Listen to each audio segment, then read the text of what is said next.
Bismillahirrahmanirrahim. Apakah benar ruh orang-orang soleh itu hidup dan bisa menjadi perantara doa orang-orang yang masih hidup? Jika syubhat, bagaimana cara membantahnya? Ahibati fillah, siapapun yang meninggal dunia itu mereka butuh doanya orang yang hidup, bukan yang hidup minta sama yang mati. Lalu ketika dia sholat, ketika kita mensolatin dia, apa yang kita katakan kepada mayatnya di sini nih? Allahumma gfir lahu warhamhu wa'afihi wa'fu anhu wa'akim. Terus kita doakan. Lalu besoknya kita ngomong, doakan anak ya. Antum, artinya kan dia butuh doa kita. Jadi memang ruh itu nggak mati jemaah. Artinya ketika dicabut dari jasad, ruh itu akan hidup di alam barzakh sana. Maka kuburan itu bisa menjadi taman surga atau lubang neraka. Rasul SAW mengatakan tentang orang yang mati syahid, arwahus syuhada fi jawfi tayrin khudrin lahu qanadil tahtal arsh. Kata Nabi SAW, orang yang mati syahid itu berada di rongga burung yang berwarna hijau. Ada gantungan-gantungan tempat mereka itu di bawah arsy Allah Azza wa Jalla. Tasrahu fil jannah haitsu tasha. Dia terbang kemana aja nanti kembali ke tempat tersebut. Tapi di alam yang berbeda. Makanya pernah ada orang yang menggunakan syubhat ini agar dia bisa tetap meminta kepada yang meninggal dunia dengan firman Allah Azza wa Jalla, wala tahsabanna alladhina qutilu fi sabilillah amwat bal ahya'un 'inda rabbihim yurzaqun. Jangan disangka orang-orang yang mati syahid itu mati gitu, yang terbunuh di medan perang itu mati. Jangan, mereka hidup di sisi Allah, yurzaqun, dikasih rizki sama Allah Azza wa Jalla. Bukan mereka memberikan rizki, enggak. Makanya tetap orang yang mati syahid pun kita mendoakan mereka. Jadi yang harus kita lakukan adalah mendoakan yang meninggal dunia, bukan berdoa meminta tolong kepada yang sudah meninggal dunia. Tawasul yang disyariatkan adalah tawasul dengan doa orang soleh yang masih hidup. Memang dia masih bisa nambah amalan karena dia masih hidup. Ketika meninggal dunia sudah, tadi kita sebutkan hadzimul ladzat, pemutus segala kelezatan. Hadza wallahu a'lam bissawab.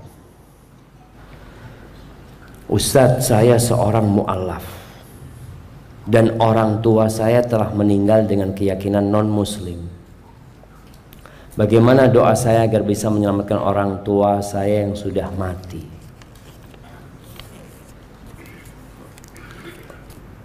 Ahibati fillah,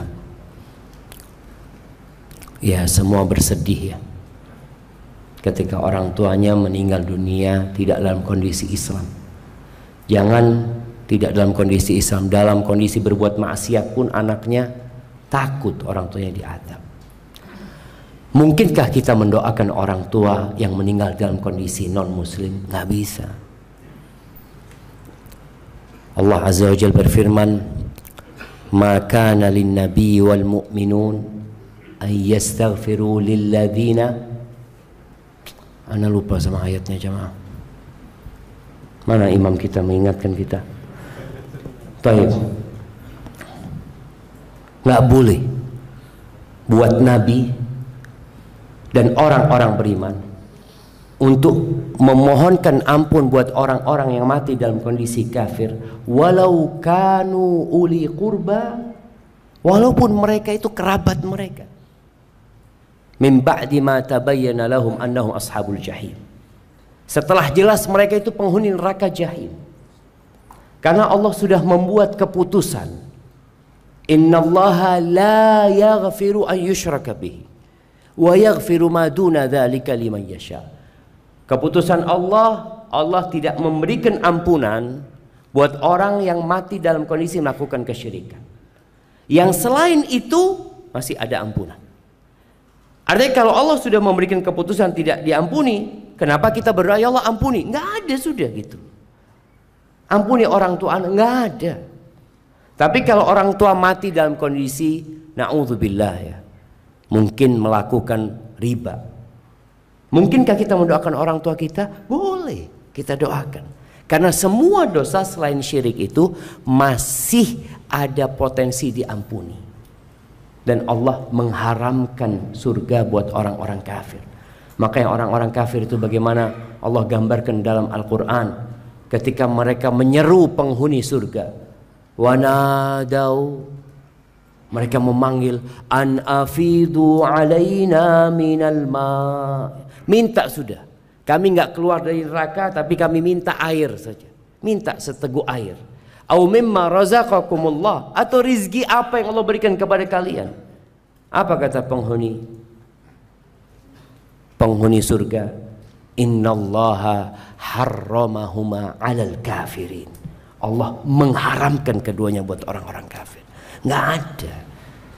Jadi bagaimana anak? Ya sudah, dia ikhlaskan.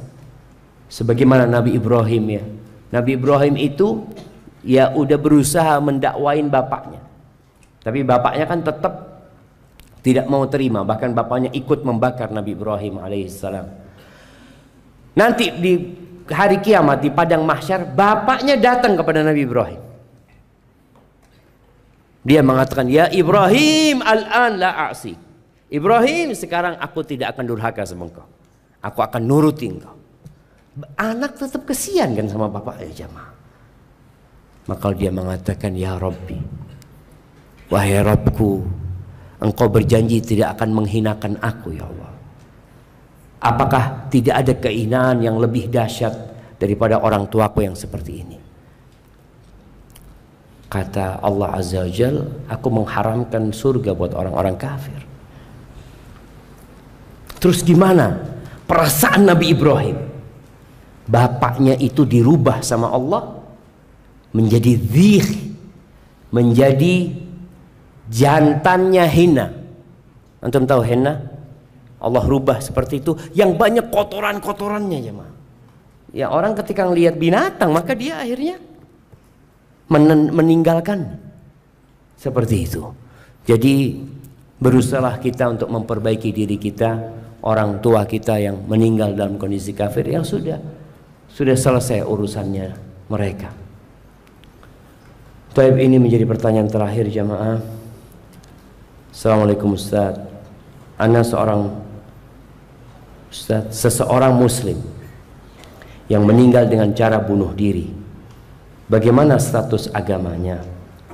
Apakah terhitung meninggal dalam kekafiran? Barakallahu fiik. Ahibati fillah, ada dua kelompok yang berpendapat yang mati melakukan dosa besar itu kafir. Maka di sini Ahlus Sunnah wal Jamaah tidak mudah mengkafirkan. Siapa dua kelompok yang mengkafirkan itu? Yang pertama adalah Khawarij, yang mereka membunuh Ali bin Abi Thalib karena dianggap Ali itu kafir sama mereka. Sebagian sahabat Nabi dibunuh sama mereka. Mereka memerangi umat Islam karena dikafirkan sama mereka. Yang kedua Mu'tazilah. Kelompok Mu'tazilah ini dia tidak mengkafirkan secara gamblang. Pokoknya pelaku dosa besar ya, bunuh diri, pelaku riba, pezina, semua dosa besar. Kalau orang mati dalam kondisi seperti itu, menurut Mu'tazilah, mereka tidak kafir di dunia ini. Fi manzilatin bainal manzilatain. Di tengah, nggak mukmin, nggak kafir. Loh, terus gimana kata dia? Ya di tengah sudah. Di akhirat bersama orang kafir.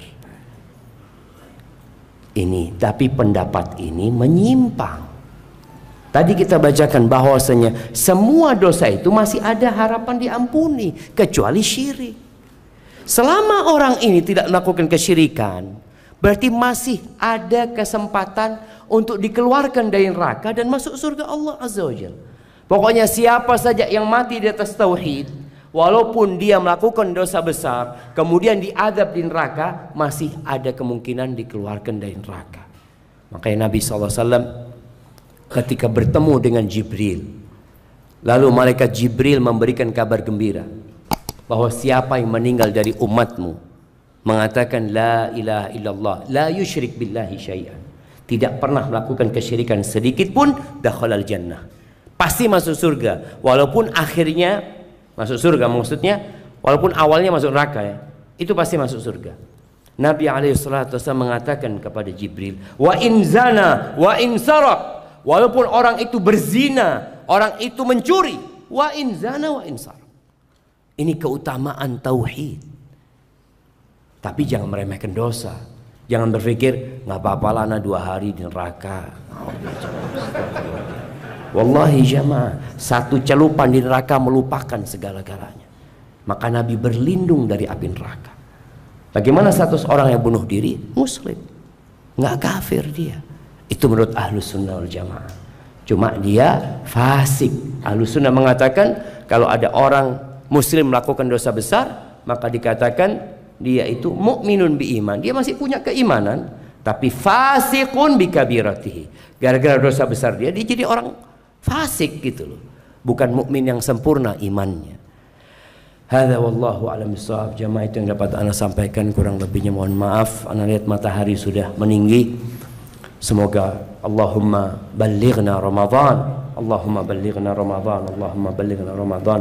Wa subhana rabbika rabbil izzati amma yasifun, wa salamun alal mursalin walhamdulillahi rabbil alamin. Assalamualaikum warahmatullahi wabarakatuh.